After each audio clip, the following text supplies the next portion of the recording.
اب جادو کا حکم کیا ہے؟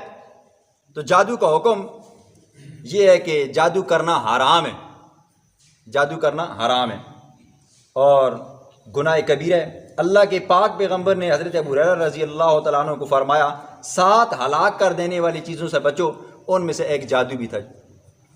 یہ آ گیا جادو کا حکم۔ اب جادوگر جو ہے، جادوگر کی سزا کیا ہے؟ تو امام مالک رحمہ اللہ اور امام احمد بن حنبل رحمہ اللہ فرماتے ہیں کہ جادوگر کو قتل کیا جائے گا جی، اور جادو سیکھنا اور سکھانا ان کے نزدیک کیا ہے جی؟ یہ کفر ہے اور حرام ہے۔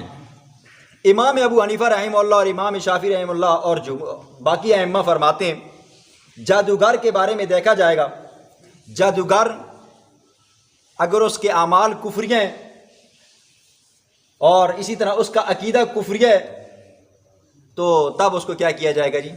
قتل کیا